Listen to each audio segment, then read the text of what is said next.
Good afternoon.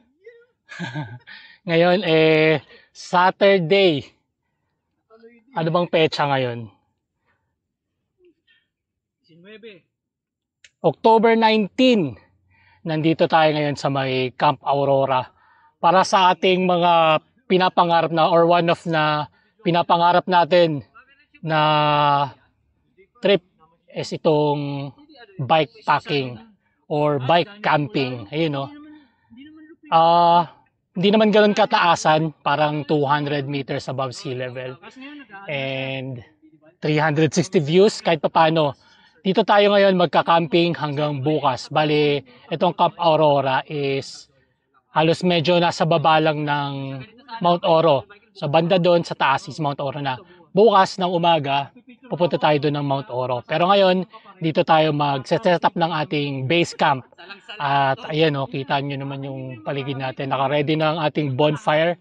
And ayos. 4:51.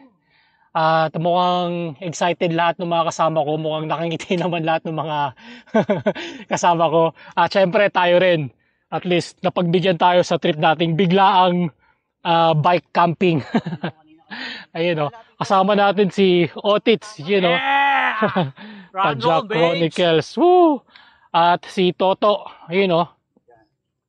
Tsaka si Michael. Galing Pampanga. Ayun. Shoutout na pala sa mga taga Pampanga. Yun o. Kagabi pa natin kasama yan si Michael sa bahay na nagstay yan hanggang kaninang umaga. At sa setup lang kami ng mga tent namin. Syempre hindi mawawala dyan ang ating mahiwagang coffee shop. Ang ating mobile coffee shop na isa-setup natin maya-maya tsaka bukas. Wala naman tayong tour dito masyadong gagawin. Maliit na maliit lang pero magkakaroon tayo ng mini tour kung anong meron dito sa Aurora. At syempre experience muna natin yung kung anong meron dito. At yun, set up muna kami ng aming tent.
Ay, no. Ganun ka.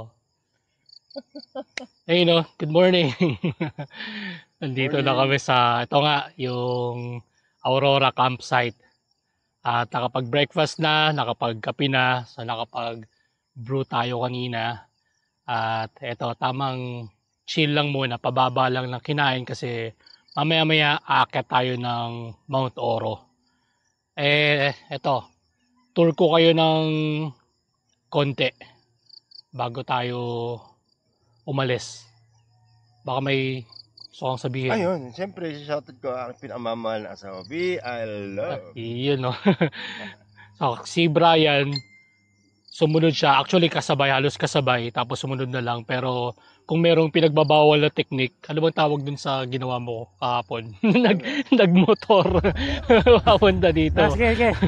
Kasi malapit lang naman yung ano niya dyan, yung shop niya dyan. Kaya eto, nagmotor na lang papunta dito. Kasi gabi na rin kasi. At ito, ang paligid namin, yun no. So dito sa Aurora campsite, maliit lang siya. Siguro pag mga 5-10, sobrang crowded na dito. Kaya kung titingnan nyo yung mga tent namin, 3 lang. Yung kay Toto, tinanggal niya na yung tent niya. Tapos merong isa dito kagabi na umalis na. Ito lang siya. So, ayan. Kung titingnan nyo, ayan. Yan lang yung camping area. Pero, ang view is 360. Tapos, merong maliit na viewing deck dito. Diyan namin nilock yung bike namin. Yung bike ko. At, meron pang upuan doon. At ito, meron parang cottage. So, dyan kami kumain. Dyan din kami nag-shot kagabi. Ito yung sinasabi kong upuan. Ayun lang siya. So, maliit lang. Ang entrance fee dito is 50 pesos lang per head. Kasama na dun yung tent pitching. Meron din daw silang tent na nire-rent. Hindi naman siguro ganun kamahalan. May malaking tent sila, may mga maliliit. At pwedeng i-rent tong buong lugar exclusively for 1,500 pesos. So wala silang ibang i-invite na guest pagka nirent nyo to. 1,500 tong lugar na to. O hindi na rin masama, okay na rin. Parang ang naisip ko nga dyan, mga team building na, may ibang team building naman, tamang outdoor team building naman. Kesa sa usual pool, parang usual staycation ganyan. Ito outdoor kasi sulit yung view dito. Inulan pa nga kami kagabi pero okay lang, di naman ganun kalakasan. Yung tent na gamit natin sa Decathlon na Cuenca, okay naman. Wala naman problema, hindi naman malakas yung hangin. So tamang chill lang kami kagabi. At eto pa, kahapon pag-akyat namin may napansin akong parang view deck dito. Sabi ko sisilipin ko. Tingnan natin. So tamang may konting pasyalan. Silipin natin.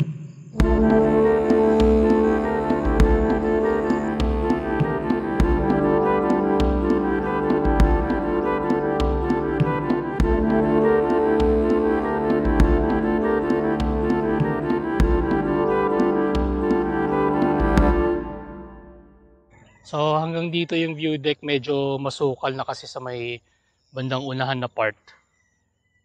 Kaya ayoko lang pumunta doon. Medyo masukal, so nothing special. Paslant yung area. Niisip ko kasi pwede ring mag pitch ng tent dito, kaso nga lang yan kung nakikita nyo, madamo. Siguro kung sobrang dami nyo, sobrang crowded, or para hindi dun sa pinaka summit nung itong campsite, pwede rin siguro dito. Kaso nga lang, kailangan linisin dahil madamo. Balik muna tayo dun. Yun, yung buong campsite. So, simpleng-simple lang.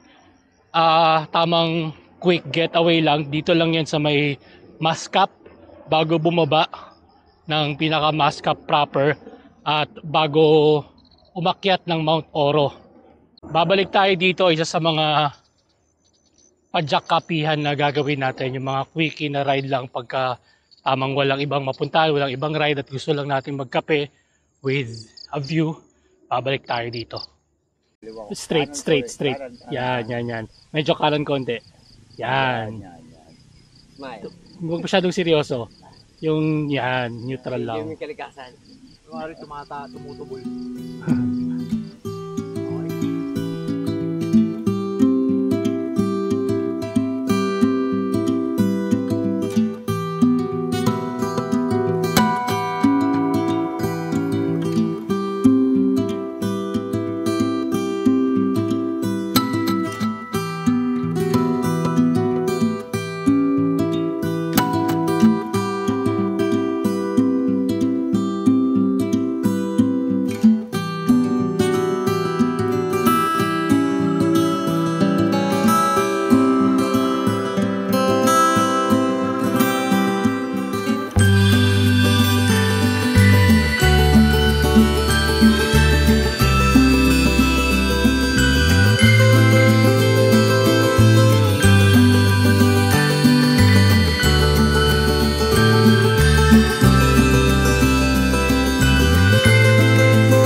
Ay 7:30 ng umaga. So, wala pa yung grupo nila Kasikat, nila Mami rin. Kaming apat, eto. Auna kami ng Paoro. Dahil si Coach Brian nandun sa taas, umilit. So, sasamahan na namin doon. Yung mga gamit namin, nandun pa, hindi pa kami nagbe-break camp dahil maya-maya na siguro. At ito, ayan o, makikita nyo naman.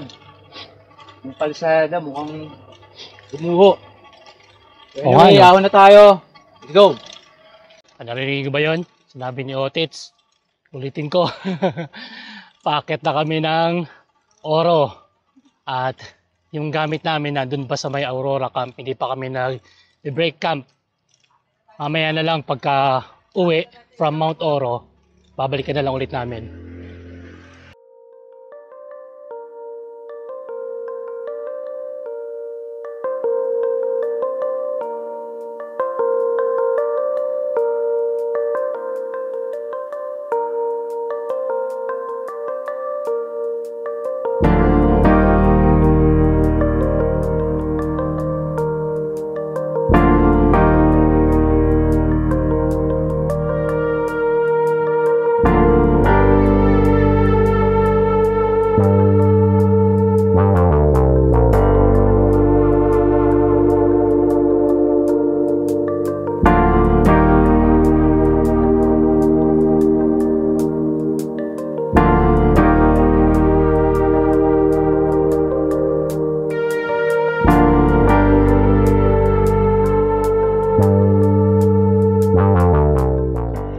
Semento na yung part na yun. Medyo madali na siyang akyatin. Hindi katulad dati nung hindi pa nasa semento. At ito, hanggang doon lang yung semento. Balik, rough road na ulit.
Ang hirap ng bike ko. Muntik na ako masemplang kanina. Ha? Doon yung ibang babato ko lalaki. Oo. Hindi ka napilit kasi nga, nakita na kasi yung ako namin. Ako buti ako sa kinabahan ako sa camera. Kaya nilipat ko, nanggal ko dito. Saan nakalagay? Dito sa stick. Buti na-unpilit ko agad. Medyo hirap yung bike ko dito. Nung unang umakyat kasi tayo dito, gamit natin yung MTB. Ito, ang dala ko ngayon itong gravel. Tapos maliit na gulong pa ang ginamit ko. Mahirap. Ilang beses na akong na-assemble lang kanina. Yung isang muntik na talaga. Ang kinakatakot ko pa, nakakabit yung Insta 360. Kasi pumapaling yung mount papunta sa akin. Kaya nakakailang. Buti na lang natanggal ko agad. Kung hindi, kinakabahan ako dun sa Insta 360 natin kasi baka mabasag yung lens. Kaya ito, si Michael nasampulan na ng semplang, hindi nakapag plates out. Kaya natakot na rin ako. Parang ayoko ng biken. Nilipat ko na yung pwesto yung camera. Ayan, sa iba na nakamount yung camera natin. Hindi na dun sa stick. Kasi yung stick natin masyadong mahaba, pumapaling papunta sa akin, nakakailang.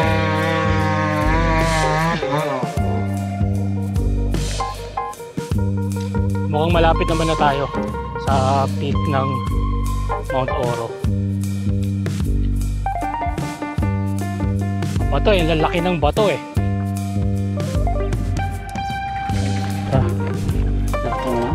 Oo, medyo parang kaya natin, hindi masyadong madulas. Kanina kasi dudulas ng mga bato.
Dito na tayo sa Mount Oro.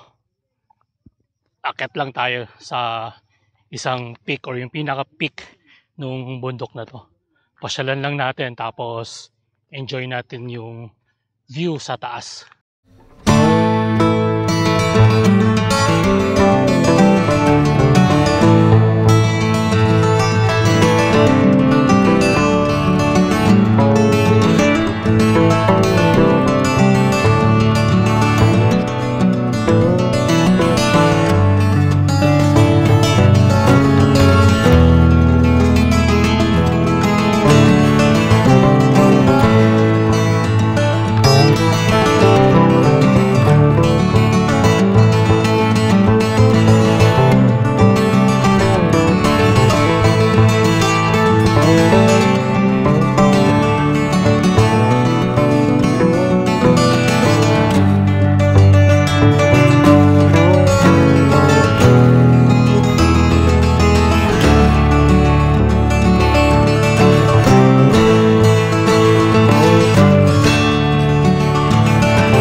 Styron ba yan?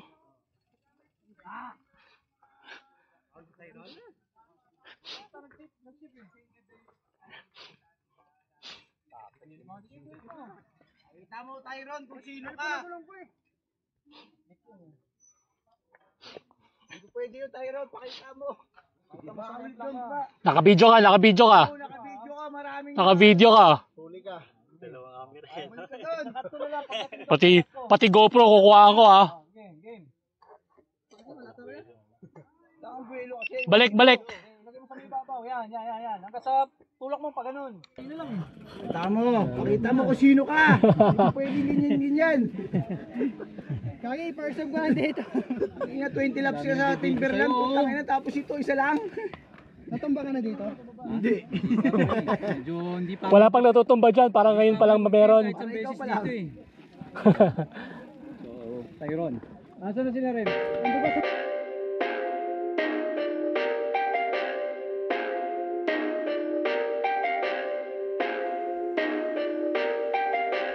Perfect.